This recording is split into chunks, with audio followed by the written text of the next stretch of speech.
hours with the crew. The 6-4 win over the Bonnyville Pontiacs, their 44th victory, tying a franchise record as we talked about here with forward Vinny Scott. Vinny, how would you describe that game out there today? Pretty stressful. I mean, we had to come back a couple times that game, but the most important thing is we found a way to do it, and that's going to be important coming into the last couple games of the season. Trying to lock up first place. What was that like, that second period down 4-2, and things kind of turned from there? Take me into the turning point. I mean, everybody on the bench stayed positive, and, we kind of went at them together as a team, and that's the most important thing. Did that early on, I know often we've talked a bit about the flow of Crusaders hockey as four lines. That first 10 minutes with power play after power play after power play, did that disrupt that a bit for you guys? A little bit, but I mean, we got a lead going into the first 10, and I mean, that's important too, right? The bottom lines are going to get their chances in the game, and just have to make sure they capitalize. You have had your chances, no secrets obviously, well publicized. You and Max Switzky, the guys who are still looking for that first goal, and you've had a number of opportunities this season. What's that like for you to try and find that goal? I mean, it's disappointing, but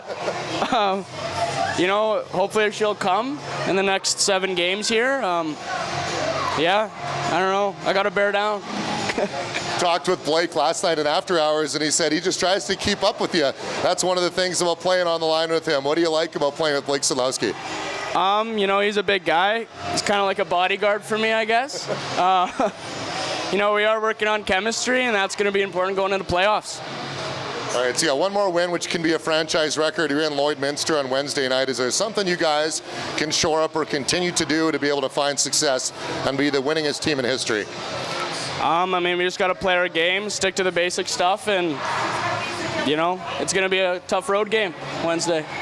All right, well, maybe that goal will come for you eventually, right? We've had goal posts, we've had disallowed goals.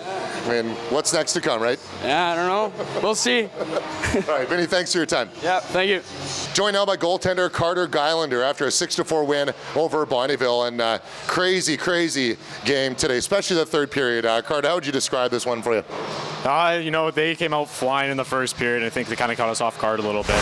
As Bonnie always does, they play us extremely hard, and I know they're fighting for third place in the standings wherever they're at. And I think, we kind of got caught sleeping a bit in the first, and then with all the penalties, is kind of the momentum was going back and forth, and they kind of took it to us for a bit. But after the TV timeout in the second, I thought we kind of turned our game around, and then started to take control over the game, and then eventually we battled back. And in the third period again, we got a big goal off the redirection on Zaps, which was huge, and then everybody did a good job on the kill. Lots of guys were making huge blocks for me, helping me out. So it was kind of just a battle, kind of gritty game today. In my pregame interview with Jeff Wojciechowski, he had mentioned he chatted with you and you weren't overly happy with your performance yesterday. Does that help you when the third period, even though your team is under siege, does that help you as a goaltender settle in when there's a lot of pucks early on? I think so.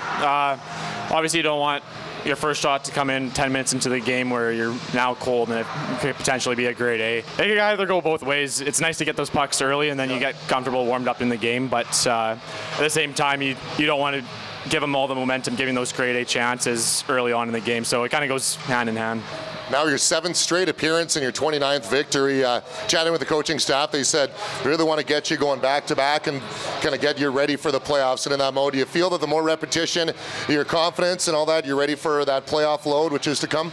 Yeah, I think right now it's just trying to get ready for the playoffs, like you said. Taking one game at a time right now and trying to build that momentum, not just for myself, but for the team and the guys. And now I think chasing first overall to get that home ice advantage. So, and everybody else is playing really well in the league, so we have to stick to it. And either me or Fries, he's over it, and we're going to give ourselves a chance to win, I think. All right, so last question. Magic number is 1. One more win to clinch the playoffs, first round bye, and one more win to set a franchise record. What does that mean? Yeah, I think it means a lot. Last year we had a great year. It was sort of unbelievable, and now the fact that we're matching it and then potentially pushing forward and getting better. So we got a special group of guys right now, and everybody's clicking, and we're just having fun out there. Carter, thanks so much for your time. Yeah, thanks, Dave.